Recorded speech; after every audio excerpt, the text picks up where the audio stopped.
Maquiavel é um pensador da paz, é um democrata e é um republicano. Tá?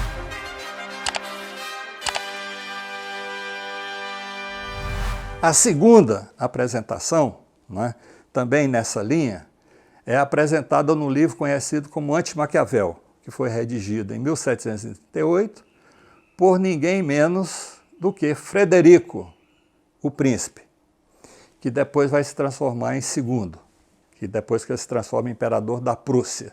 Não é? E ele é publicado, veja, pasmem vocês, né, por um ferrenho crítico durante o chamado período de iluminismo, ferrenho crítico da igreja, do autoritarismo, etc, etc. Voltaire tem um papel muito importante no chamado período pré-revolução francesa, no que nós chamamos de iluminismo. Né? Então, Voltaire, que redige a apresentação desse livro, né, definindo o Príncipe como um manual de absolutismo. Maquiavel define o livro, Voltaire define esse livro assim. Né? E aqui veja a ironia da história da vida. Né? Nessa obra, o Príncipe, o Príncipe Frederico, futuro imperador, era alcunhado como um déspota esclarecido. Manifesta simpatia pelas ideias de uma monarquia constitucional, de uma monarquia contratual, e apresenta o príncipe como expressão do absolutismo imoral.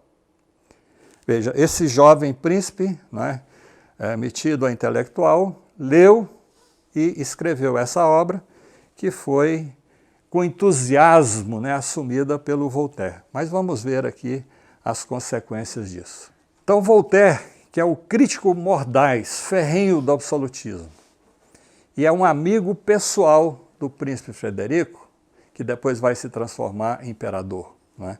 Ele, ao tomar conhecimento dos manuscritos deste livro, joga-se com entusiasmo a fazer a revisão do texto e a prefaciar as suas edições. Esse livro foi publicado graças a Voltaire. Não é? Nessa atividade de fazer a revisão, a preparação do livro, ele reduz a obra de Maquiavel a dois grandes ensinamentos. Provoca a ruína de quem possa um dia te arruinar, matar seu vizinho que poderá um dia adquirir força o suficiente para te matar. Né? Você vê que é bastante agressivo isso. Essa posição de Voltaire manifesta a esperança do mesmo de que o futuro imperador fosse coerente com as suas reflexões e seus estudos escritos de juventude e renunciaria ao absolutismo, ao despotismo, que essa era a grande luta, a grande reivindicação no campo político dos iluministas. E ao uso da arma, abdicar-se do uso das armas como razão de Estado. Não é? Em uma carta escrita a outro enciclopedista, Helvétius, ele escreve em 31 de outubro de 1740. Olha lá o que ele vai dizer.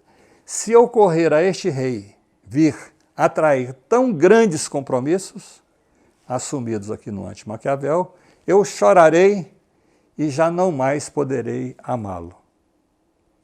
Veja o que acontece. A desilusão não tardaria. Em 15 de dezembro, nós estamos aqui em outubro, 15 de dezembro do mesmo ano, o príncipe transforma-se em imperador pela morte do pai. Transforma no imperador Frederico II. E como imperador, ele aproveita da crise dinástica na Áustria, determina a invasão da Silésia, dando início à Guerra de Secessão Austríaca e a um ciclo de guerras expansionistas, que vai resultar aqui na formação do império sob a égide, né, do Frederico II. Então, uma coisa é ser diletante enquanto jovem, amigo dos iluministas, amigo do Voltaire, né? Outra é como imperador. Então, vejamos aqui alguns trechos do prefácio que foi redigido por Voltaire. Creio prestar uns serviços aos homens, publicando um ensaio crítico sobre Maquiavel.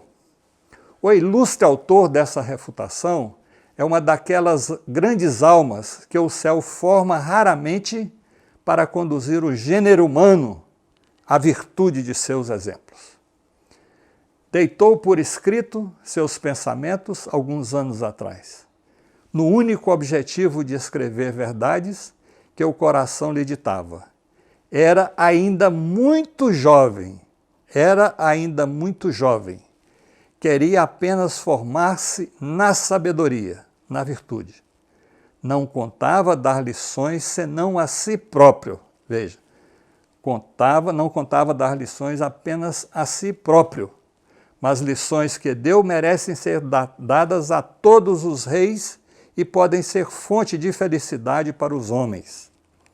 Deu-me ele a honra de me enviar seu manuscrito e acreditei ser do meu dever pedir-lhe a permissão para publicá-lo. O veneno de Maquiavel é demasiado público. Era preciso que o antídoto também o fosse. Maquiavel quer ensinar a arte da maldade aos soberanos e coloca César Borgia, filho do Papa Alexandre VI, como modelo para os novos príncipes tornarem-se usurpadores do poder. Aqui é importante, esse César Borgia, ele trata no capítulo 5º de O Príncipe. E claro que Maquiavel é contemporâneo, convive com César Borgia, né? E os Borgias têm uma particularidade, que eles é originário da Península Ibérica, que hoje estaria assim a Catalunha, né? Que eles eram de famílias de militares, de guerreiros, militares que prestavam serviço e teve ascensão, etc., etc., e conseguiu, né, chegar ao papado. E César Borgia era um estrategista militar. Ele é nomeado, inclusive, bispo e arcebispo pelo pai, que era o Papa. Mas ele renega, porque ele queria ser o chefe do exército do Vaticano. Com qual objetivo? Para invadir outras províncias, outras áreas e unificar a Itália. Então, quando Maquiavel o conhece e percebe esse movimento, sobre a égide do Vaticano, que era muito poderoso do ponto de vista religioso, do ponto de vista militar e econômico, não é? Esse homem, César Borgia, é aquele que pode cumprir essa tarefa de unificar a Península Itálica, reviver a Itália gloriosa. Só que isso não é possível, não é? É muito interessante vocês lerem, pesquisarem, há filmes, depois eu vou indicar para vocês, né? Alguns livros e filmes sobre esses personagens aqui, os Borgias, né? E isso é no final do século XV, né? Que tem de fato esse papel, né? Mas, porém, ele não consegue, por uma série de fatores, o Papa morre, etc., etc., não consegue cumprir esse objetivo. Mas é um grande estrategista. E Alexandre VI, mesmo sendo responsável por uma crise de fé, pela crítica que vai ter como consequência a reforma de Lutero, a chamada reforma protestante, ele é um grande papa do ponto de vista material, de expansão e extensão dos domínios, do poderio do Vaticano, não é? Então ele não é isso que às vezes esses que entendem essa corrente de pensamento que nós estamos analisando aqui, ele é muito mais do que isso, não é?